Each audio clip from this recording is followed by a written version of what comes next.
कार्तिक दूसरा महात्म, अध्याय। तीसरा श्री कृष्ण अध्याय। भगवान बोले, हे प्रिय, सत्यभामा बोलती हैं, हे भगवान, आप काल स्वरूप हैं और काल के संपूर्ण भाग समान हैं। तब फिर कार्तिक मास ही क्यों श्रेष्ठ है? हे देव, सब तिथियों में एकादशी और सब महीनों में कार्तिक का महीना ही आपको प्रिय क्यों है? तब श्री कृष्ण कहते हैं, हे कांते, तुमने अच्छा प्रश्न किया। एकाग्रचित होकर बेन के पुत्र पृथु और महर्षि नारद का संवाद सुनो। जिसे पहले पृथु ने नारद से पूछा, तब नारद जी ने कार्तिक मास की श्रेष्ठता कही। नारद जी बोलते, पहले सागर का पुत्र शंख नामक राक्षस त्रिलोकी को मंथने में समर्थ हुआ। उसने संपूर्ण देवताओं को जीत स्वर्ग से निकाल इंद्रादि संपूर्ण लोकपालों के अधिकार अपने हाथ में कर लिए थे। सभी देवता उसके भय के मारे अपने अपने क्षत्रिय पुत्र आदि लेकर बहुत वर्ष पर्यंत सुमेरु पर्वत की गुफाओं में वास करते रहे। जब देवता गुफाओं में रह रहे थे, तब शंखासुर ने विचार किया, मैंने देवताओं को तो जीत लिया और तो भी वे बलवान महसूस होते हैं।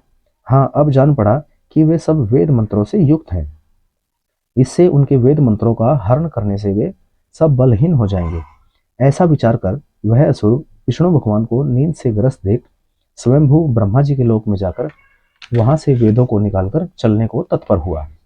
तब वे उसके भय के मारे यज्ञ के मंत्र और बीजों समेत जल में प्रवेश कर गए। तब तो वह शंखासुर भी उन्हें ढूंढता हुआ समुद्र के भीतर विचरने लगा, परंतु वे वेद एक स्थान पर कभी भी प्राप्त न हुए। पीछे से ब्रह्मा जी सब देवताओं को संग ले और पूजा की सब सामग्री इकट्ठी कर बैकुंठ में विष्णु भगवान की शरण में गए। वहां उनके जगाने के निमित्त सब देवता गाने बजाने लगे और गंध धूप बार बार देने लगे। उनकी भक्ति से संतुष्ट होकर भगवान ने नेत्र खोले। तब सब देवताओं ने विष्णु भगवान के दर्शन किए और षोडशोपचार से पूजा करके दंडवत पृथ्वी पर गिर पड़े। तब तो माधव भगवान उनसे कहने लगे, हे देवगण, मैं तुम्हारे भजन कीर्तन आदि कार्यों से प्रसन्न हुआ। मैं आप लोगों की मनोकामना पूर्ण करूंगा।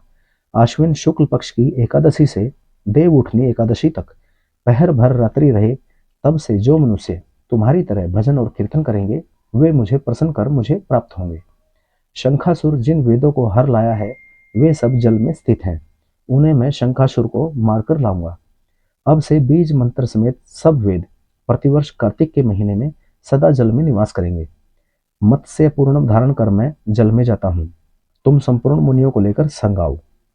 इस लोक में जो अच्छे मनुष्य प्रातःकाल स्नान करते हैं, वे निश्चय अक्षत स्नान के फल को प्राप्त होते हैं। जो कार्तिक में सदा व्रत करते हैं, उनको हे इंद्र, तुम मेरे लोक में पहुंचा दिया करो। हे यम, तुम सदा उनकी विघ्नों से रक्षा करते रहो। और हे वरुण, तुम उनको पुत्र पुत्र आदि देते रहो। हे कुबेर, तुम उनकी धन वृद्धि करो, जिससे यह मेरा रूप धारण कर साक्षात जीवन मुक्त हो पाए। और हे अन्य देवताओं, जो जन्म से मरण तक उन बातों को धारण करते हैं, वे तुम्हारे द्वारा भी पूजनीय हैं।